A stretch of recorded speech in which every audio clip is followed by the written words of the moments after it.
ಇವತ್ತು ಸಿಂಪಲ್ ಆಗಿ ರುಚಿಕರವಾದ ಕರಾವಳಿ ಸ್ಟೈಲ್ ಗೋಳಿ ಬಜೆ ಮಾಡುವುದನ್ನು ಹೇಳಿಕೊಡ್ತೀನಿ. 1 ಕಪ್ಪು ಮೊಸರು ತೆಗೆದುಕೊಳ್ಳಿ. ಅದಕ್ಕೆ 2 ಕಪ್ಪು ಮೈದಾ ಹಿಟ್ಟು ಸೇರಿಸಿ ಚೆನ್ನಾಗಿ ಕಲಸಿಕೊಳ್ಳಿ.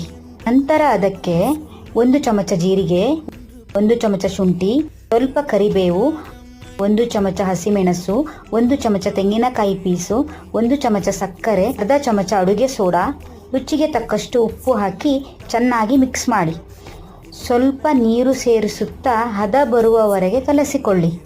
2 ಗಂಟೆಗಳ ಕಾಲ ಮುಚ್ಚಿಡಿ. ನಂತರ ಒಂದು ಪ್ಯಾನ್ಗೆ ಎಣ್ಣೆಯನ್ನು ಹಾಕಿ ಎಣ್ಣೆ ಕಾದ ನಂತರ ಸ್ವಲ್ಪವೇ ಸ್ವಲ್ಪ ತೆಗೆದುಕೊಂಡು ಎಣ್ಣೆಯಲ್ಲಿ ಹಾಕುತ್ತಾ ಚೆನ್ನಾಗಿ ಕರಿಯಿರಿ. ಹೊರಗಡೆಯಿಂದ ಗರಿ ಮತ್ತು ಒಳಗಡೆ ಮೃದುವಾಗಿ ಪದರವಾಗಿ ಬಂದಿದೆ. ಕಾಯಿ ಚಟ್ನಿಯ ಜೊತೆ ಗೋಲಿ ಬಜ್ಜೆ ಸವಿಯಲು ಸಿದ್ಧ.